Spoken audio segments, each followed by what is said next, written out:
He never raised his voice, never fought back, until the day the school bully slammed him in front of everyone and found out exactly who he was messing with. Most kids at Kennedy Middle had a group. Some rolled deep with the basketball team. Others huddled around sketchy bathroom vape deals or gossiped in cliques near the vending machines. Elijah Braxton didn't fit in anywhere, and he didn't try to. At 13, Elijah had mastered the art of invisibility. He wore neutral colors, carried a quiet presence, and always had his old, war-weathered sketchbook pressed tight to his chest like a shield. His sneakers were never new, his hoodie sleeves a little too long. But the boy could draw. Man, could he draw. He didn't talk much, but the lines in that book said everything. Angry wolves, falling cities, a mother holding her son in a burning house. Stuff that made you stop and look again. But no one at Kennedy really noticed that, because no one really noticed Elijah. Except when they did. He sat in the second-to-last seat in the back row during math, kept his eyes low, and avoided raising his hand even when he knew the answer. It wasn't about fear. It was about staying safe. Kids like him didn't get attention. They got laughed at, shoved, or worse. There was one moment last fall, just one, where he let a tiny piece of himself peek out. Mr. Rosen, the art teacher, had held up Elijah's sketchbook to the class. "This," he said, "is raw talent." Elijah didn't smile. He didn't look up. He hated it. That day someone poured water on his backpack in the locker room. No one admitted it. Elijah didn't say a word. That's how it was. Keep quiet, stay in your lane, and you might make it out without a permanent scar. He wasn't lonely, though. Not really. After school, he'd walk back to their little apartment in the northeast corner of Toledo, Ohio. 2 bedrooms, creaky floorboards, and that scent of turmeric and garlic always floating from the kitchen. His mom worked 2 jobs and never let the world wear her down. And Malik, his older brother, was like a built-in protector. 5 years older, part-time mechanic, full-time brother. Malik had hands like bricks and a stare that could stop you mid-sentence. But when it came to Elijah, he turned into this gentle giant. He'd peek over Elijah's shoulder while he sketched, never judging, just quiet. One night, he noticed the bruises on Elijah's shoulder. "You fall?" Malik asked. Elijah hesitated, then nodded. But Malik wasn't stupid. "You let someone put hands on you again, I'll show you something real." Then he handed Elijah a worn blue belt. "From back when I trained. You're gonna learn now. I don't care if you never use it, but you go know how to move if someone touches you wrong." And so, in the middle of their tiny living room, with laundry baskets shoved to the side and their mom yelling from the kitchen not to break anything, Elijah learned balance. How to breathe. How to stay standing when someone tried to knock you down. He didn't like fighting, but he liked control. And jiu-jitsu wasn't about punching people in the face. It was about staying calm when everything went sideways. About knowing you could do something, even if you didn't. Back at school, Elijah kept to himself. But now, he walked just a bit different. Like someone who knew something nobody else did. He still got bumped in the hallway sometimes, still heard little laughs behind his back, still pretended not to hear his name whispered with a smirk. But he stayed silent, because it wasn't time yet. But the moment someone noticed him again, it wasn't the way he expected. And it came from the worst possible person. It started with a locker slam, not the kind that echoes down the hallway and gets a teacher's attention. No, this one was quiet, personal, meant for only one person to feel. "Hey, sketchbook," the voice said. "Your face always look that sad? Or you're just saving it for math class?" Elijah didn't turn. He knew the voice. Everybody did. Miles Redfield, 8th grade, red hoodie, new Jordans. Always surrounded by 2 kids who laughed too hard and never said anything of their own. Miles wasn't the kind of bully that chased you down the hallway yelling threats. He was calculated. He picked targets the way a snake might watch a rabbit. Slow, deliberate, waiting for the right moment to strike when nobody else was looking. and somehow Elijah had caught his attention. At first it was just the nicknames. Sketchbook, silent film, emo kid. Then it turned into shoulder bumps between classes, just enough force to make Elijah drop his books. The hall would keep moving like nothing happened. Even the teachers saw it sometimes, and looked the other way. Elijah said nothing, picked up his stuff, kept walking. But Miles hated that. He wanted a reaction. Something, anything. So he kept pushing. One morning before homeroom, Elijah opened his locker to find shredded pieces of his homework scattered everywhere. His pencil pouch was gone. In its place, someone had stuffed a moldy sandwich and a note that read, "Lunch for the artist." He didn't cry, but he did sit there for a long time, just staring at the mess. His hands were clenched, but not shaking. Just still. Mr. Dobbins, the PE teacher, passed by. Glanced over. Didn't stop. Elijah cleaned it up and walked to class. At home, Malik saw the scrape on his elbow and the wrinkle in his shirt collar. "Someone touched you again?" Elijah shrugged. "Say the word, and I'll walk through those halls with you." "I got it," Elijah said quietly. "I'm fine." Malik didn't press. But he did go back to drilling him harder in the living room. That night, Elijah learned how to block from a standing grab. He practiced over and over until his muscles remembered it better than his mind. Back at school, Miles wasn't done. Not even close. Friday. Cafeteria. Elijah moved to his usual corner seat with his tray. Rice, beans, overcooked chicken patty, untouched carton of milk. He opened his sketchbook with his fork still in his hand. Then a tray slammed down across from him. "You ever draw yourself crying?" Miles asked, flashing that fake grin of his. "Bet that page would be fire." Elijah said nothing. "You too good to talk, huh?" Miles leaned in. "Act like you got some kind of superpower or something." Elijah closed his book slowly.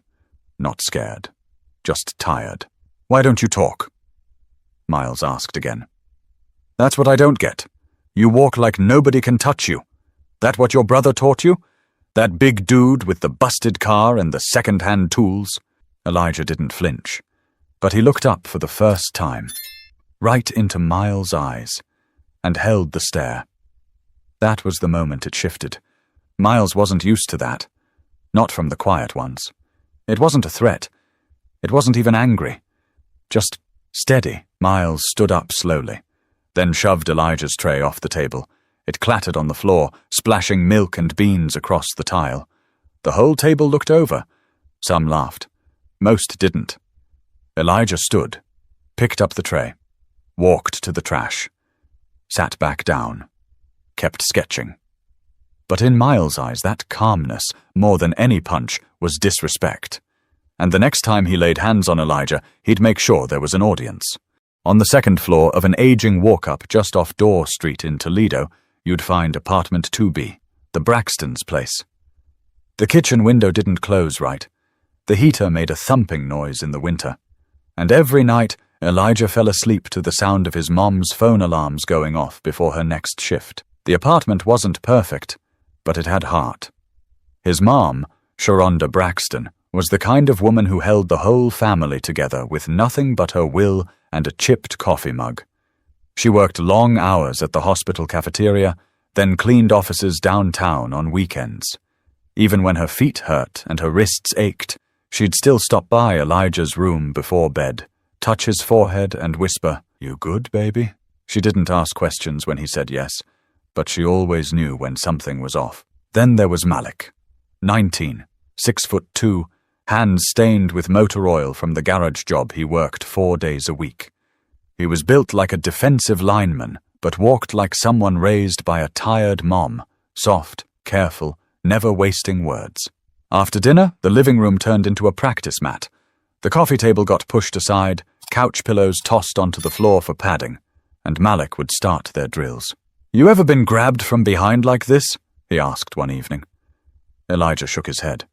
"You might. And when you do, you ain't thinking about it. You just move." He showed him how to pivot his hip, shift his weight, trap the arm, roll out. Then again. Malik didn't yell, didn't push him past his limit, just watched. corrected, made sure Elijah understood what his body could do when his mouth stayed quiet. Elijah liked those nights more than he ever said out loud. It wasn't just the moves, it was the rhythm. The way Malik's voice stayed low, the way their mom would peek in from the hallway with a towel over her shoulder and half a smile, like she was proud and worried all at once. "You sure about teaching him all this?" she asked one night, folding clothes on the couch. "Better he know and never use it," Malik replied. "Then not know and wish he did." Their mom nodded, didn't say more, but she looked at Elijah like she knew the weight he was carrying.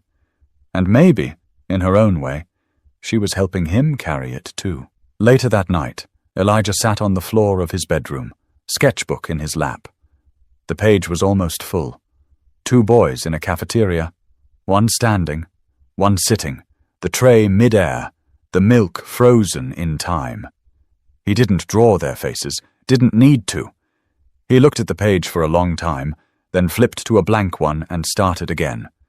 This time, he drew hands. Open, in motion. One grabbing, one deflecting. Each stroke had precision now, not just creativity. Control. Saturday morning, Malik knocked on his door. "Put on shoes." "Why?" "We're going to the park. Time you feel what this stuff means outside 4 walls. At Wilson Park, the grass was half dead, and the basketball court had cracks in the concrete, but nobody cared. It was alive. Kids running, old men laughing loud while slapping down dominoes. Elijah and Malik found a quiet patch of grass behind the rec center. There, Malik showed him how to fall safely, how to use someone's weight against them, how to take a hit, stay breathing, and move. "You don't ever gotta be the biggest," Malik said, kneeling beside him. "Just the one that doesn't panic." That stuck with Elijah. So did the look Malik gave him afterward. It wasn't just brother to brother anymore. It was something more like, "You're ready." But even with all that practice, nothing could prepare Elijah for what would happen next, when practice turned into reality. And this time, everyone would be watching. It was Tuesday, mac and cheese day, the kind where the tray was mostly orange slop, but at least it didn't come with mystery meat. Elijah walked the line like always, head low, tray in hand, sketchbook tucked under his arm like armor. He scanned the cafeteria, found his usual corner seat, near the window, 3rd table from the back, left side, out of the way. But today, he wasn't fast enough. "Move!" someone said behind him. Trey bumped his lower back. He turned slightly. It was Miles. Again. Behind him, those same 2 kids, Zeke and Cody, trailing him like shadows. Elijah didn't say anything, just stepped aside. Miles laughed, exaggerated it, loud enough for heads to turn. "You're like a scared little mouse, man." "You ever make a sound?" Elijah slid into his seat. Opened his sketchbook, blocked everything out. Or tried to. A few minutes later, Miles appeared across the table. No tray. Just standing there, eyes locked on Elijah like he'd finally picked the exact moment to act. "You draw me yet?" he asked. Elijah didn't look up. "Bet you did. Probably made me look all evil or something, huh?" Miles chuckled to himself, then leaned over and grabbed Elijah's sketchbook. Elijah's hand shot out fast, gripped the edge. "Let go, bro," Miles said, tugging harder. But Elijah didn't. Instead, he stood. The cafeteria got quiet real fast. This wasn't normal. Elijah never stood, never resisted, never said a word. Miles jerked the book again. "You deaf or stupid?" Still holding it, Elijah said one word. Just one. "No." It was quiet, but clear. Miles's eyes flared. "What did you just say?" "I said no." Then, in one sudden motion, Miles let go of the sketchbook and shoved Elijah backward, hard, both hands to the chest. Elijah stumbled 2 steps, caught his balance. The book hit the floor with a slap. Everyone saw it. It was like the lunchroom hit pause. Even the lunch lady stopped scooping. Elijah didn't go for the book. He stepped forward. Miles smirked, thought he had him. But Elijah grabbed his wrist, just like Malik taught him, and twisted it. Not to hurt, just to control. He didn't throw a punch. He didn't yell. He shifted, pulled, pivoted. And in 3 seconds, Miles was on the floor, hard, flat on his back, mouth open, red in the face. Shocked more than hurt. Gasps went around the room like static. Elijah didn't pose, didn't gloat. He just looked down for a moment, breathing slow, then picked up his sketchbook and walked away. That's when Mr. Furlong, the 8th grade science teacher who'd been eating lunch with the staff in the corner, suddenly stood up. "Hey, Braxton, stop right there!" Elijah did. "Come with me. Now!" He didn't argue. Just followed him quietly, out the double doors and down the hall toward the office. Back in the cafeteria, nobody laughed. Zeke and Cody stood there, stunned. Even the teachers were slow to move, like their brains couldn't process what just happened.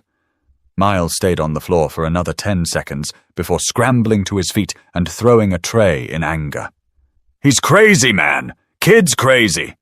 But no one backed him up. Nobody clapped either. Just silence. But as Elijah sat in the front office, waiting for the principal, the real noise began to build. Not in the room, but in whispers across the school. Because for the first time, they saw what happened when someone quiet finally had enough. Elijah sat in the blue plastic chair outside Principal Aldridge's office. His sketchbook rested on his lap. He didn't open it, didn't tap his foot, didn't look nervous. Inside, voices rose and fell. "She needs to know what her son did," Mr. Furlong said sharply. "That wasn't just self-defense. He was being harassed," another voice replied. It sounded like Ms. Lindstrom, the art teacher. "I've seen it. So have others." Elijah stared at the floor tiles. One was cracked, a little sliver missing near the edge, just like the hallway, just like the school, just like so many things that get stepped on over and over until they fall apart. The door opened. "Elijah," Principal Aldridge said, her voice low but tight. He stood up and walked in. Aldridge sat at her desk, Mr. Furlong to her right, Ms. Lindstrom on her left. None of them looked comfortable. "Elijah," Aldridge said again, "let's talk about what happened today." He didn't answer. "Do you understand why you're here?" He nodded. "Do you want to tell us what happened in the cafeteria?" He paused. Then, "He took my sketchbook, and you responded by putting him on the ground." "I didn't hit him." Furlong leaned forward. "You threw him." "No," Elijah said, quietly but firmly. "I moved." Aldridge sighed. "There's a line, Elijah. Even if someone's provoking you," Ms. Lindstrom cut in. "And what about the line that got crossed before this? We all knew Miles was messing with him. How long have we looked away?" Nobody spoke, because she was right. Finally, Aldridge folded her hands. "We'll be contacting your mother. We'll have to file a report." Elijah nodded once. "You can wait in the counselor's office for now." He stood, picked up his sketchbook, and left. That afternoon, Sharonda Braxton walked into the front office with her work uniform still on. She didn't yell. She didn't make excuses. She listened. Then she turned to Principal Aldridge and said, "You know how many times I told this school my son was getting harassed?" Aldridge opened her mouth, but Sharonda cut her off. "I got the emails. I got the voicemails y'all never returned. I told you when he came home with a bruised arm. I told you when he stopped eating lunch, and now you want to talk about what's too far?" Furlong looked like he wanted to sink into the floor. Sharonda turned to Elijah. "Baby, you okay?" He nodded. "Good. Then let's go." But Aldridge stood. "Mrs. Braxton, we're still reviewing what happened." "No, you're reacting to what finally happened. That's different." They left without another word. By the next day, everyone knew. The video was everywhere. Some 8th grader had filmed it from 2 tables over. No commentary, no edits. Just the moment Miles got put on his back and the quiet kid walked away. Some said Elijah should have been suspended. Some said he should have been applauded. Most didn't know what to say, because the truth was, Miles wasn't just a bully. He was a mirror. He reflected everything people let happen. The hallway bumps, the whispered names, the way teachers looked the other way, the way silence became easier than action, and Elijah had broken that mirror. Not with fists, but with the quiet, sharp movement of someone who'd been trained for a moment like this, not to hurt, but to protect. Even Miles didn't talk much the next day. He came to school late, sat in the back of class. No one sat with him at lunch. Elijah returned to his usual seat. But this time, no one bothered him. Some kids glanced his way, like they wanted to say something, but didn't. And that was fine. He didn't want praise. He wanted space. He just opened his sketchbook and kept drawing. But things didn't stop there, because now people started asking questions. Not about what Elijah did, but why it ever got that far. The week after the cafeteria incident, something shifted at Kennedy Middle School. Not in some big, dramatic way. There were no assemblies, no school-wide speeches, but the silence changed. Whispers turned into side conversations. A few students started asking each other things out loud, stuff that had been sitting under the surface for a long time. Why didn't any of the teachers stop Miles before? Did you ever say anything when he shoved that kid last semester? Why is it always the quiet ones that got to take the hit before anyone pays attention? For the first time, the spotlight wasn't just on Elijah. It was on the adults. The system. The way problems only became real when someone got hurt bad enough. Ms. Lindstrom brought it up in her staff meeting. She said Miles had been bullying kids for years, not just Elijah, and when she asked why no one intervened, nobody had a good answer. Mr. Dobbins, the PE teacher, said, "He's just a loud kid. We all got those." To which Ms. Lindstrom replied, "A loud kid doesn't make 3 students stop coming to school because they're scared." That landed like a punch in the gut. Parents started calling in. One mother said her son had stopped riding the bus because of Miles. Another said her daughter transferred schools after weeks of harassment, and no one ever called her back. It wasn't just about Miles anymore. It was about every time a teacher shrugged off a complaint. Every email that got flagged for follow-up, but never answered. Every moment a kid like Elijah was told, without words, that being quiet meant being invisible. Principal Aldridge was forced to act. She ordered a formal review of past complaints, sent a letter home about creating a new student safety task force. It sounded nice, polished, but for the kids it wasn't about policies. It was about watching what happened next. Miles, for his part, kept his head down. No one made fun of him, but no one defended him either. His circle shrunk. Zeke and Cody kept their distance now. It's funny how loyalty fades when it's no longer safe. Meanwhile, Elijah became the face of a conversation he never asked to start. Ms. Lindstrom invited him to talk during advisory period. "Only if you want to," she told him. No pressure. He said no at first. But later that week, something changed his mind. He walked past a 6th grader crying quietly by the water fountain. Her binder was on the ground, papers everywhere. A few girls stood nearby laughing, pretending they weren't the reason. Elijah stopped, picked up the girl's papers, handed her the binder, looked at the girls, didn't say a word. And they walked away. The girl looked up at him like he was a superhero. That night, Elijah agreed to speak. It wasn't a speech. It wasn't long. He stood in front of 25 classmates in room 108, his sketchbook clutched to his chest. "I don't like talking," he said. "But I'm tired of pretending like silence means nothing's wrong." He paused, flipped his sketchbook open, held it up. The page showed a kid standing alone in a hallway. Behind him were shadowy figures, some with smirks, some with crossed arms, some just walking by like nothing was happening. "People say bullies are the problem," Elijah continued. "But sometimes it's the people who see it and look away." No one said anything. He closed the sketchbook. "If someone like me can stand up, maybe some of you can too." He didn't stay after, didn't wait for praise. He just walked out. But that short moment in room 108 sparked something Elijah couldn't see right away, because sometimes the smallest voices end up echoing the loudest.